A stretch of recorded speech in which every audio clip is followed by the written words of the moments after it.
Me voici de retour pour la dernière leçon, la vidéo numéro 4, la dernière partie de notre leçon sur les expansions du nom. Aujourd'hui, nous allons travailler sur la fonction suivante, le complément de l'antécédent. Alors, ça a l'air compliqué comme ça, mais ne vous inquiétez pas. Je vais vous donner des précisions. Tout simplement, on appelle ça un complément de l'antécédent parce que ça complète un mot qui se trouve avant. Antécédent, ça veut dire placé avant. Alors, le complément de l'antécédent, c'est donc, bien entendu, une fonction. Faites toujours attention à ne pas mélanger fonction et nature. C'est une fonction qui va être occupée par une seule nature possible. Donc là, c'est plutôt simple, comparé au complément du nom, par exemple. Donc cette fonction, elle sera occupée au point de vue de la nature par une proposition subordonnée relative.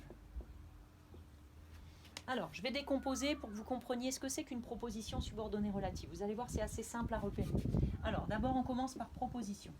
Proposition, ça veut dire que j'ai un groupe de mots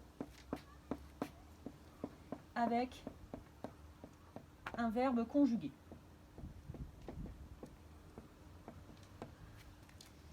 Ensuite, c'est une proposition subordonnée, donc elle dépend de quelque chose, et elle est relative parce qu'elle commence, on va dire qu'elle est introduite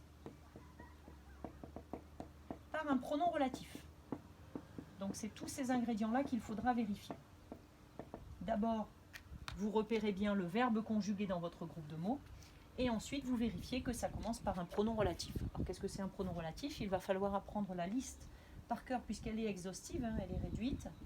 Les pronoms relatifs, c'est qui, que, quoi, dont, D-O-N-T, ou avec un accent, qui, que, quoi, dont, où, lequel, et c'est composé. Alors, c'est composé, c'est-à-dire que vous pouvez trouver lequel, auquel, duquel, laquelle, lesquels, ça peut se mettre au féminin, au pluriel, etc.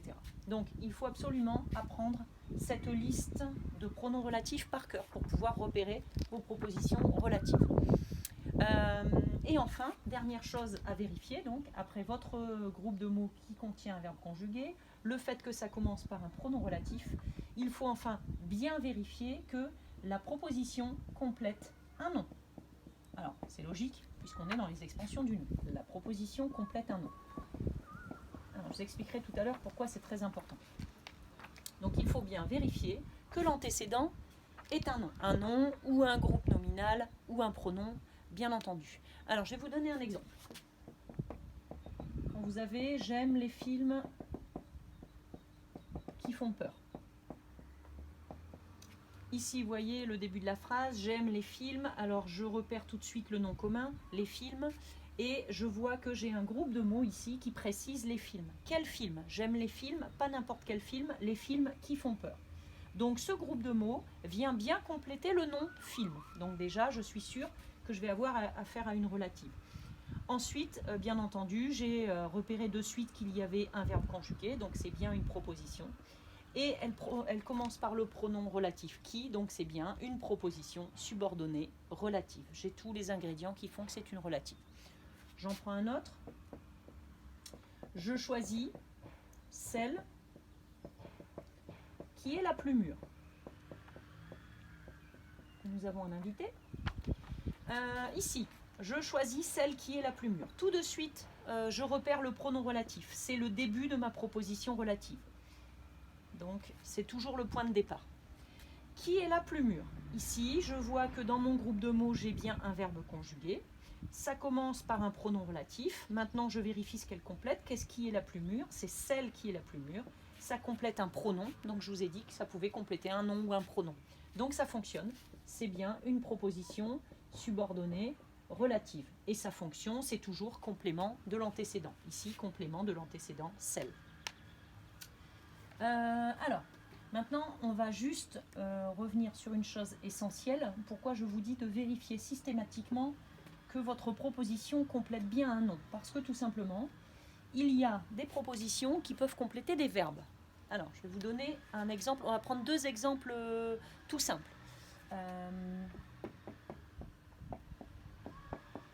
Il a vu l'homme qui a volé la voiture. Et ensuite, un deuxième exemple, il veut, alors des pronoms ou des noms, il veut que son père vienne le chercher. Alors, ici, tout de suite, je repère le début de ma proposition puisque ça commence par qui. Ici, ça commence par que, donc ça fonctionne. Ensuite, je regarde ces deux groupes de mots. Celui-ci contient un verbe conjugué et ici, j'ai un verbe conjugué. Donc, vous allez me dire comment faire pour repérer si cette proposition est relative ou non. Tout simplement, je regarde l'antécédent. Il a vu l'homme qui a volé la voiture. Qui est-ce qui a volé la voiture? L'homme. Vous voyez qu'ici, votre proposition, qui est une proposition subordonnée relative, elle complète bien un nom. Elle est relative parce qu'elle complète l'antécédent homme, qui est un nom commun. Maintenant, si je prends cette proposition-là, que son père vienne le chercher, vous voyez que c'est vouloir que. Ici, que son père vienne le chercher va avec le mot, le verbe vouloir. Donc, puisque ma proposition, qui est subordonnée, qui complète un mot, complète un verbe, ce ne sera plus une relative, mais ce sera une complétive. Alors, je vous donne juste le mot complétive pour que vous voyez la différence, mais ne vous inquiétez pas, ce n'est pas l'objet de notre leçon, les complétives. On y reviendra un peu plus tard et on verra en détail les différentes propositions subordonnées. Pour l'instant, je vous demande juste de faire attention puisqu'il y a des propositions qui complètent un nom et des propositions qui complètent un verbe. Si ça complète un verbe, vous laissez tomber. On n'est pas dans les expansions du nom. On n'a pas de proposition subordonnée relative qui sera complément de l'antécédent. D'accord?